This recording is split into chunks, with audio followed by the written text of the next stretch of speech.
Welcome to the Gun Love. Today we are going to perform a field strip cleaning, lubrication, reassembly, and function check of this Glock 43X. The items that I'm going to use today are some gun tips for cleaning into smaller parts of the gun, some silicone cleaning cloths, some gun brushes. You can use a good old toothbrush, or you can use these gun cleaning brushes that have the dual heads. I have the appropriate bore brush and mop for the 9mm pistol, some wipes, and some cut up paper towels. The appropriate rod for this firearm. I'll be using my favorite Hoppy's number 9 traditional bore cleaner, some Hoppy's Elite gun oil or lubricant. You can use anything like CLP, you can use REM oil for your lubricant, or you can use the regular gun lubricating oil or REM oil to lubricate your firearm. And something that I'll be doing differently in this video is I will be using my Hoppy's number 9 out of a glass bowl. You can use anything that you like. I normally don't do that, but since I've been training with the NRA, they are really promoting that we use something else to dip your brush in and out of to prevent contamination to the oil. I personally haven't had any problems, and I've used this oil to clean many guns and it looks just fine. I will also be using today something different, a bore snake. So I'll be using a bore snake to show you how to use it, and we will get into that as well. And prior to cleaning any firearm, I always recommend wearing some gloves. Voila. The first thing we always want to do when handling any firearm is to ensure that the weapon is safe. So we're going to remove the magazine by pressing this magazine catch button. Never want to have ammunition in the area, so just suggest just removing it from the room that you're performing your cleaning in. Next, you're going to perform a visual and physical inspection, and you're going to bring your slide back by pushing this slide lock up and open, and I can see that it's empty. And it's always good just to rack it a few times to eject any possible ammunition that might be in the firearm. In order to perform the field strip, the first thing you're going to do is you're going to take your firing hand with your fingers across the top of the slide and forward of the rear sight, and your thumb on the rear of the frame. You're then going to use your fingers and retract the slide about 1/8 of an inch and hold it in this position. If you end up pulling the slide too forward to the rear, it will reset the pistol's trigger to the forward position. If this happens, pull the trigger again while keeping the muzzle of the pistol pointed in a safe direction. So now that we've moved it back about 1/8 of an inch, we're going to pull down with your index finger and thumb of your non-firing hand and pull the slide lock down evenly on both sides. Bring it back like so, and while holding the slide lock down, push the slide forward and off of the frame. Then you're going to take your recoil assembly spring and press it toward the muzzle end of the slide while pulling up to remove it from the slide. Next, you're going to hold the barrel by the barrel locking cams, lift it and push it toward the front of the slide, and then pull it up and out. Now we have completed our basic field strip of the Glock 43X. The first thing that I like to work on is my barrel. You can use different attachment heads to run patches through like so, or for this video I'll be using a jag. You just want to make sure that it's the proper caliber size for the pistol or rifle that you're cleaning. So the first thing we are going to always remember when we're cleaning through the barrel, you always want to push anything through it in the same trajectory that a bullet would go through. So you want to make sure you go from the breech to the muzzle. So you're just going to take a little cleaning patch, and as I mentioned before, I'm just going to dip it into this little bowl right here. You honestly can just do it out the bottle as I normally do, but like I said, I am trying to conform with what my training has been giving me. So I'm just going to run this patch through here. And then I'm going to take the appropriate bristle brush and attach it to my rod. One thing that you always want to remember is that when you're using a rod, you want to allow the rod to turn so we can follow the rifling inside of the firearm. Now I'm just going to push it through. Now, some people don't like to bring the brush back through, so I will just do it in this manner today.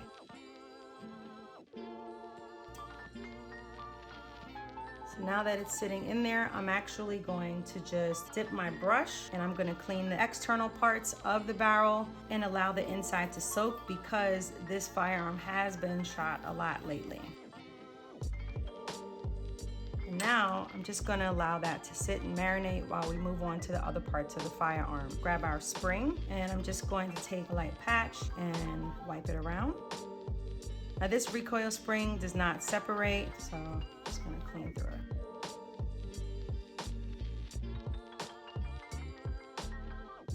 feel like I actually would prefer to use my gun cleaning brush just because it's a little bit more firm. Next, I'll make sure that it's dried out properly. And we'll set that aside. Now let's look at our slide. It is pretty dirty. There's been a lot of fun being had with this firearm. So I'm gonna grab my brush and I'm going to clean it. One thing that you really wanna make sure is that you don't get any fluids in where the firing pin area and back here. A good frame of thumb is to always clean while pointing with the muzzle downward.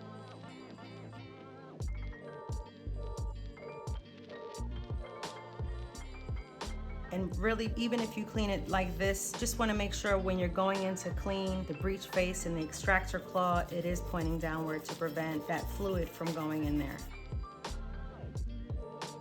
You also want to make sure that you get that extractor claw, that little curved shape in there, clean that very well.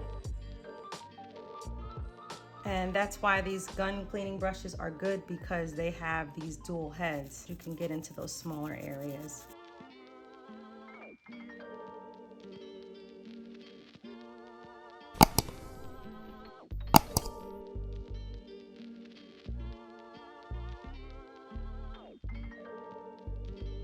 Now I'll take a patch and clean this out.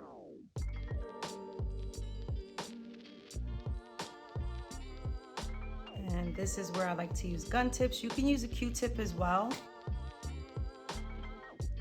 And I like them because they get into those hard to reach places.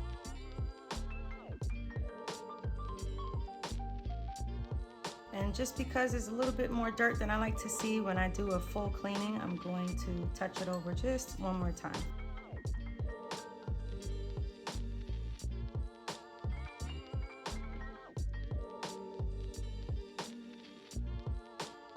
Take a clean gun tip and see what the results are. And I'm just being sure to make sure that I clean anything out where that extractor claw is. Okay.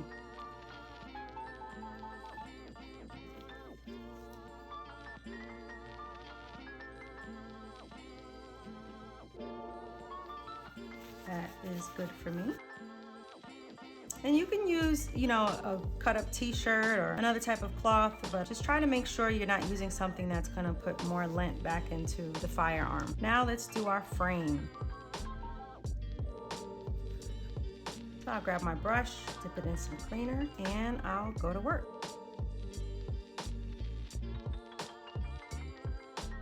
And you definitely want to be sure that you're being careful as to not disrupt any of the parts that are here. Also, a lot of people say, don't put so much in here, but I always say, just make sure you clean it out.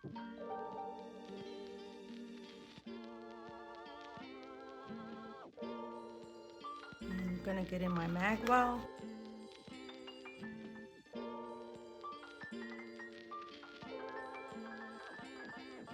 And now I'll take a patch and get in here and clean it out.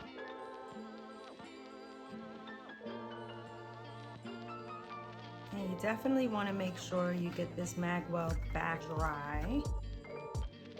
And I'll use my gun tip to get into these hard to reach places.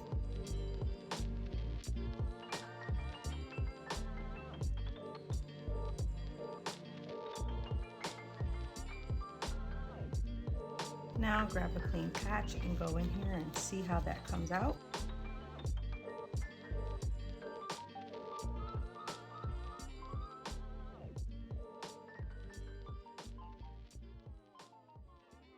Okay, so I'll take this same clean patch and I will just go over the outside of the firearm.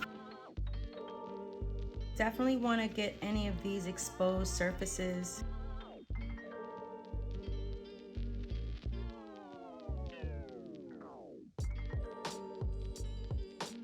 Let's return to our barrel. I'll take this jag and run a clean patch through it. Remember, you want to go from the breech to the muzzle.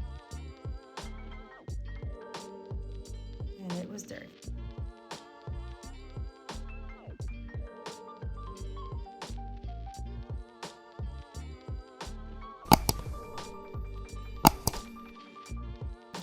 sure to clean the lugs in the hood. I'm actually going to go back through here and focus on the feed ramp a little more.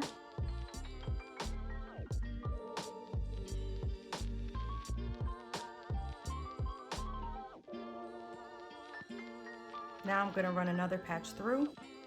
And if you're not getting clean patches, repeat the process. This would be a good time to discuss how to use a bore snake. So normally I would just put my brush through here again, clean it, and then keep running through patches until I get clean patches. But for today's video, I'm gonna use this Hoppe's number 9 bore snake.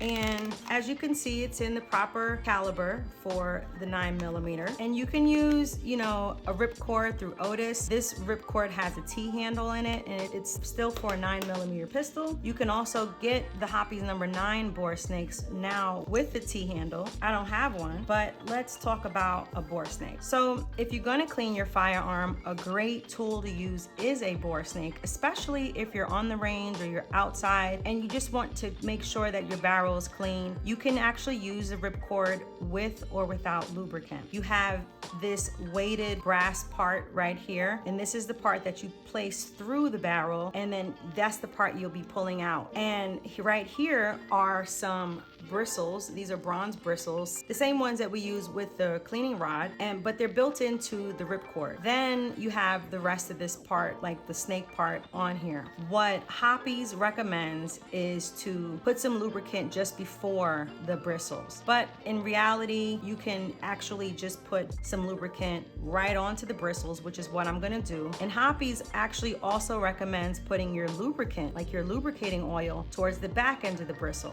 The logic is you're going to pass this ripcord through the barrel. It's going to clean, scrub through the barrel, and it's going to fill up the barrel so tight when you're pulling it through that it's really going to get into all of the rifling of the firearm. And then as you pull it through, it dries it, and then at the end you have a slight coat of lubricant. Now, you do not want to have lubricant in your barrel when you're going to shoot. So prior to shooting your firearm, you still want to make sure that your barrel is dry, and I would run a patch through it. But for the purposes of this video, we are going to utilize this like so. Some people can, you know, drop a little bit of fluid on there. I don't have the smaller top on here to pour it on, so I'm actually just going to use this Hoppe's number 9 bore cleaner. Now, you don't have to put a ton in here because this thing is a beast. It will catch every groove inside of your barrel. So as you can see, I just put a little bit. You probably can't even see it because it's not that much. I really wouldn't be running this ripcord through here right now with any solvent, because just running it through after I've cleaned it already is just going to give it that extra clean. But for the purposes of this video, I did put some on here. I am not going to place any lubricating oil on here because this firearm will be used within the next 24 to 48 hours. So once again, with your barrel, you always want to ensure that you're placing any object through it in the same trajectory that a bullet would pass through it. And as you can see, it's already clean. Let's go through here. Now, I can drop this in here like so. I can just pull it as is. If you had a T-handle, what you would do is you would put the soft part of the snake into the T-handle and pull it down so that it can lock, and it helps give you an easier pulling motion.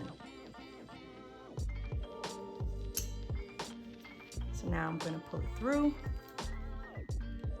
and as you can see, it's tight, but that's a good thing because it's going to catch every single bit of rifling in here.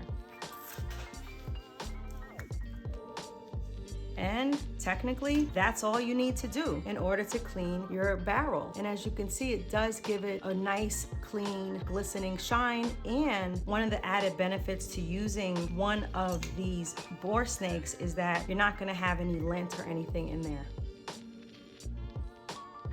One thing I didn't clean on here is my magazine. So let's clean that real quick. And you really want to make sure that you're cleaning your follower and all of your witness holes. You do not want to get any fluid into your witness holes. And normally I'd wipe it, but because this gun has been shot so much, I'm just gonna really make sure that I get my follower clean. Take a little bit of solvent. Now, you should properly maintain your magazine by fully field stripping it so that you can get in there and clean it. I'm not doing it for this video. If If you would like to see me clean a magazine, go ahead and let me know and I'll do it for you. Let's lubricate our firearm. Many people don't really lubricate your recoil spring assembly. I like to. I recommend that you lubricate all the different parts of your firearm that get the most action, anything metal to metal, anything that's grinding, so it doesn't hurt. So what I'm gonna do is I'm just gonna put a little bit of lubricant onto this patch and I'll just run it through. And there goes your recoil spring assembly. Next, we will take our barrel. To lubricate your barrel is to dampen a small clean patch with some gun oil, which I'll grab one here, and you can put some on the patch, or you can actually put some directly onto the firearm if you don't have a patch or anything like that. But you definitely want to make sure that you wipe the outside of the barrel, including the barrel hood and the lugs.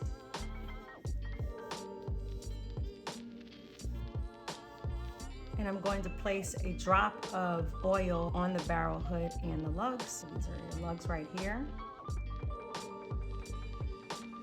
And I'm going to drop a little bit into this small groove right here because that does get a lot of action and it doesn't really want to come out. So I'll just use this needler just because it has a more precision head on it. And now I can put some in there.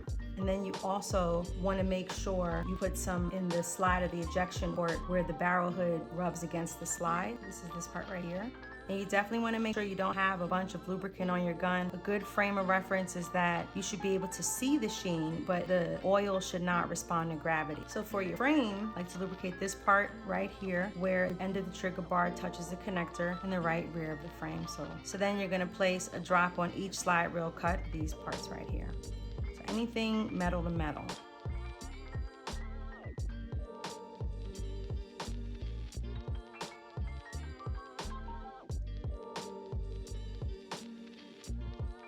And then on your slide, you're gonna drop one drop along the entire length of each slide rail cut.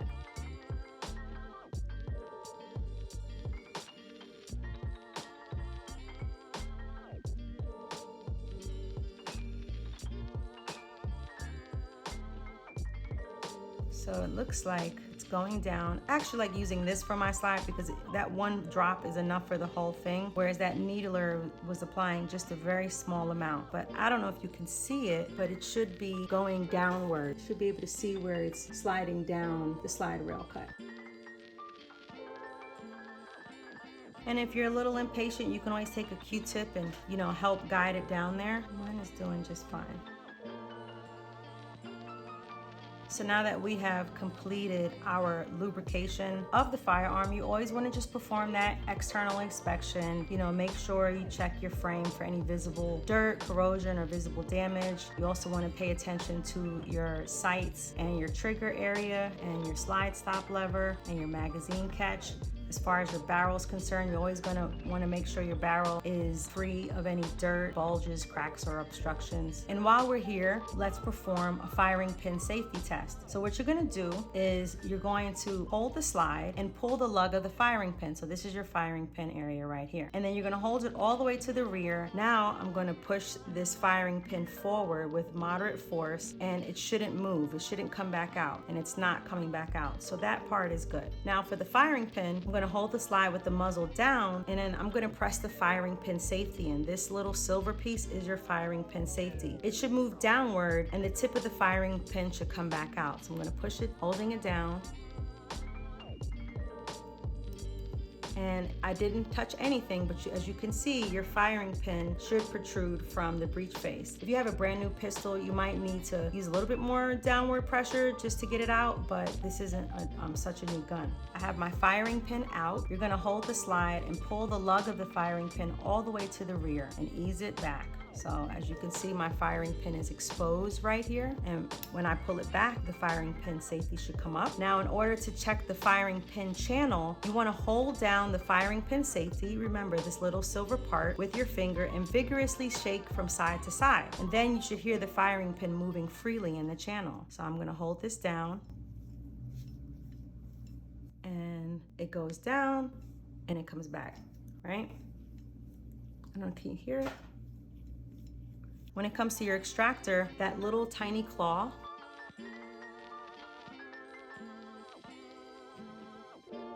you you just want to make sure that it's clean and it's not broken. As far as our ejector, which is this little part sticking out right here, you just want to make sure that it's intact and it's not broken. Okay, so now we have a completely clean firearm, and it's time to perform our reassembly. And we're going to do everything in reverse. So we're first going to take our slide, so then we're going to take our barrel. You can hold it by the barrel locking cams and enter it into the slide, pushing it down and in.